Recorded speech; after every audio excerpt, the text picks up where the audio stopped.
This is just a backdrop to us talking about random crap. Yeah, that's one thing though. We're talking about certain things, and it's like, and we have gameplay over it. No, we'll pause it for. Well, I guess we're back now. We're back. We were just talking. Yeah, we were just talking. I was like, I was about to say we should do it off camera and pause it, and they were like, I'll just start it. But I was about to say, like, we talk a lot on this show, and I sort of have like, and I wonder though if instead of like doing it like this, where we where we just do gameplay and we advertise gameplay, but we talk about like tons of different things, not the gameplay. It makes me wonder if we should like do sort of a talking type show for gaming. You know what I mean? Yeah. But the problem is with that is that I don't know if we can stay focused. Look at that Fallout 4. Yeah, it's just like all over the place about random crap. Maybe we should have a podcast. Well, we have to probably really do a podcast. What was that? Is that in the game? It's like a dog. Oh yeah, I think it's in the game. Yeah. But yeah, that's one thing. It's like that's what I want to do Fallout 3, but back to Fallout, by the way. a lot of the well, it's not really back to Fallout. It's more what you're talking about, like talking and stuff. Yeah. I would love to do Fallout 3, but there's so much going on and so much that you have to focus and pay attention to. We're going to do Fallout 4 though because that's like Yeah, I mean I'd do Fallout 4 just because I want to play brand Fallout new 4. game. Yeah. But the thing is that if we did Fallout 4, it would probably be a lot of not talking and more just gameplay. Because people want to see that. Yeah, because people are going to want to see the actual beginning of the games and Fallout professionals and our. Yeah, and I mean, of course, I'm going to want to know the story. I don't want to be like talking over all the cutscenes and all the stories and. Fallout is the only game series where you're like, Fallout's one of the few game series that you really, really like. Yeah, I mean... The only other one is like Kingdom Hearts that I can think of off the top of my head. Yeah, because when I played Fallout 3... this is what games are. I played it late into the series, but, I played it... I woke up at 8 o'clock in the morning, I played it till midnight, and then I went to bed, and I woke up at 7 o'clock and played it till midnight for a week, and beat it. Favorite game? That was like your first M game, wasn't it? Around, yeah. Give or take. I mean, I played other games. It was your first good game. Yeah, I played Rainbow Six and stuff like that, but that was really the first really good game that I played.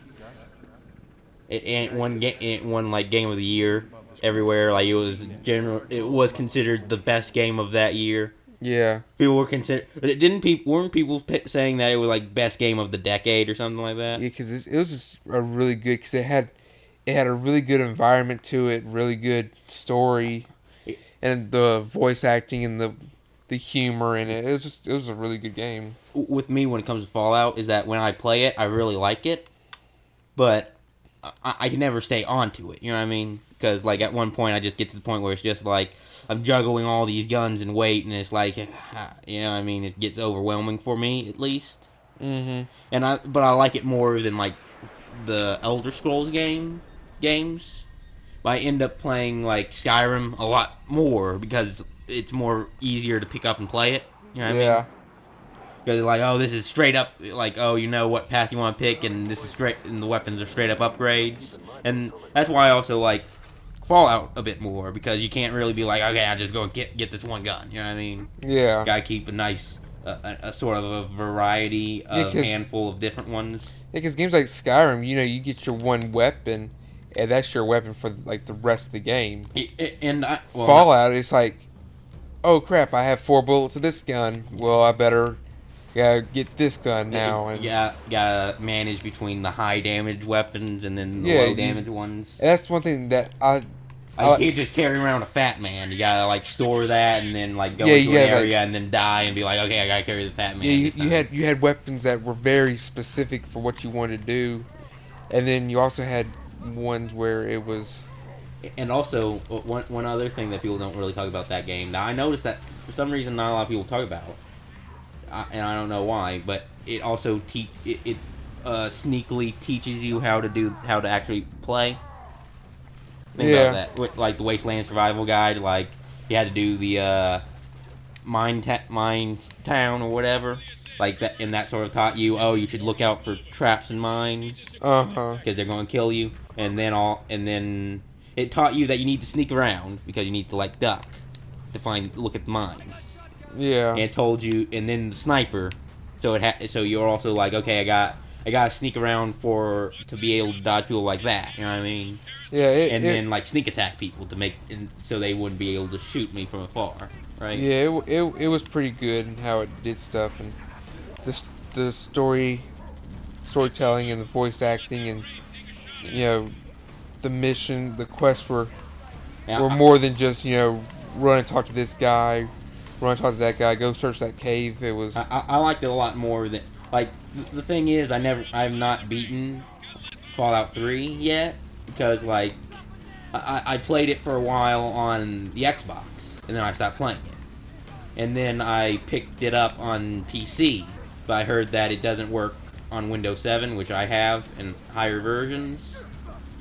So I didn't play. Crap. So when I like bought all the collectors and stuff like that, like all the versions of each game, I played New Vegas because like that works, and I haven't played that one yet. And then I beat it, and I like the certain things in it, but I couldn't stand the story, for me at least, because like I like the beginning of the story, which was like go around and like you have to find the guy who shot you. And then after that. Yeah, it's fun to get to New Vegas. Then the novelty of New Vegas is like, it's. When I got to New Vegas, it's like, I got the chip. I like killed Benny like as soon as I got there because I was able to sneak around. Yeah.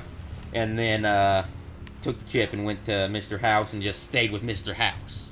I think that was a mistake. I think I should have maybe went with the Yes Man, but going with the Yes Man, it seemed like there was no story besides just go to each place and do their storyline, you know what I mean? Yeah. And then at the end, go to the last area.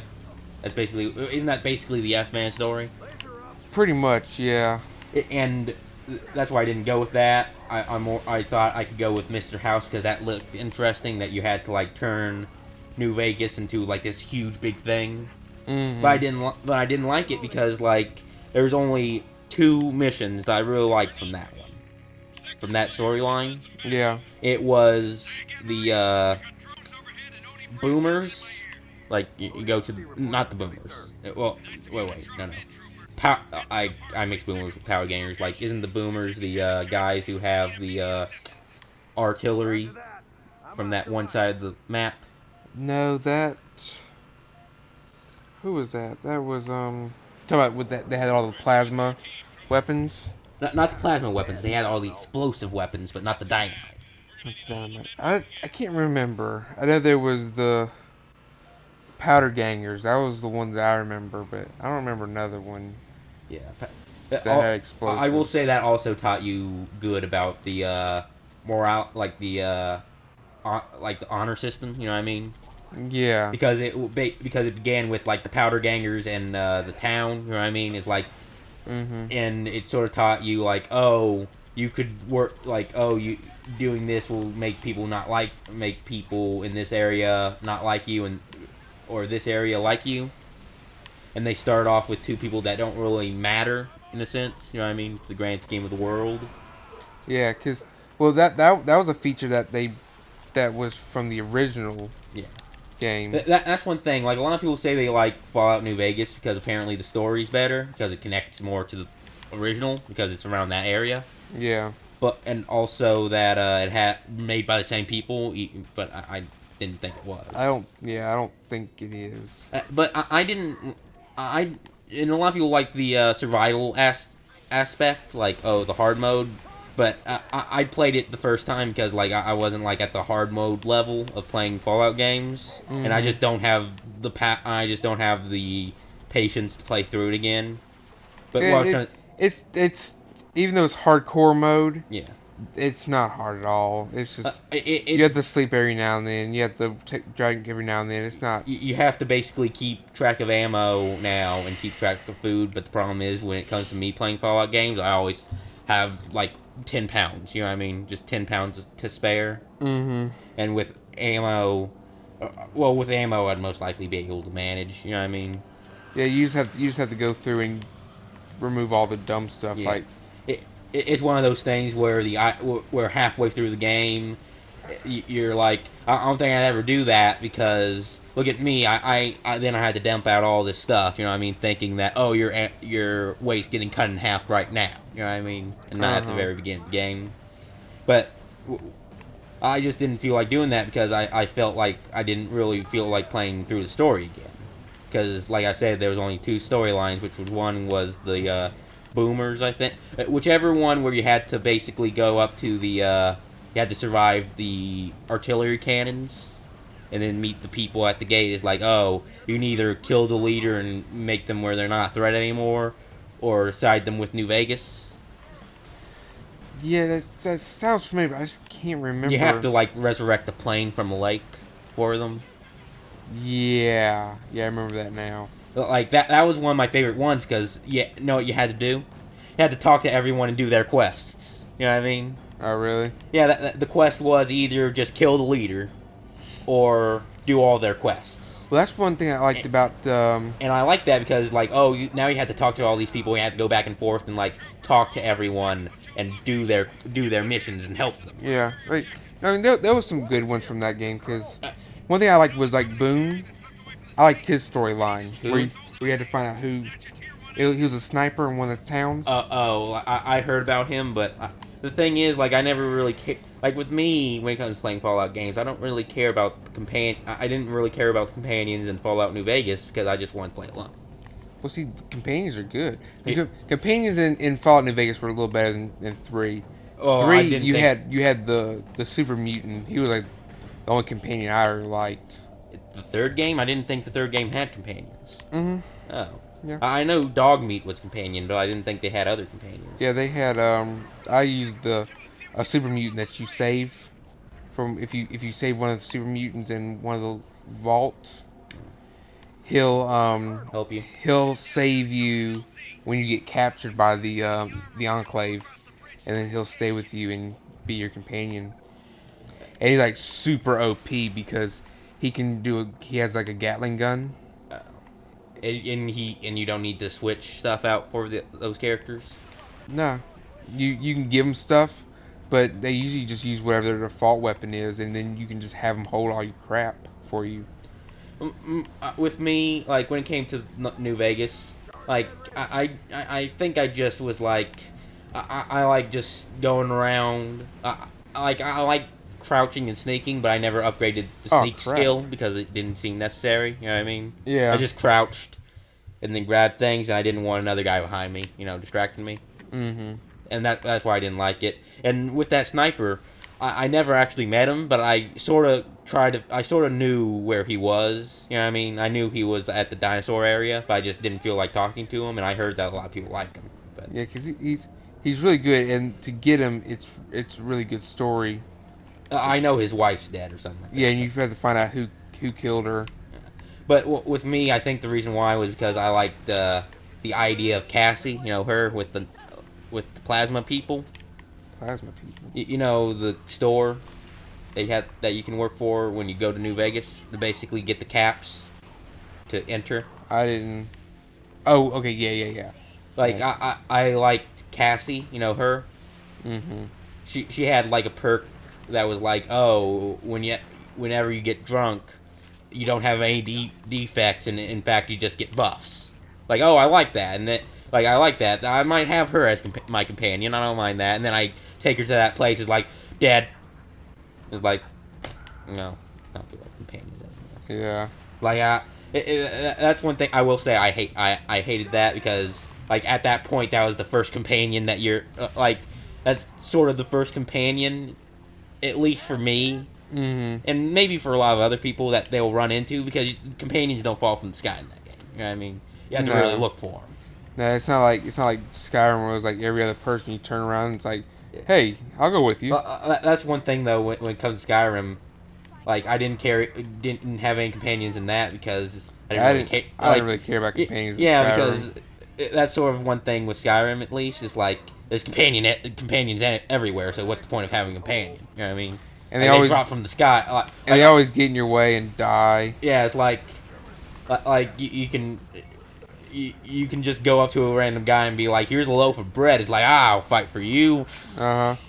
I'll fight for you. I'm a bard here, and I have a dagger. Although it was pretty neat that if you when you get one of the DLCs, like what is it, Homestead? I think it is from New Vegas. No, from Skyrim. Oh, are you talking about the town where you can make your own house? Yeah, that's what I mean.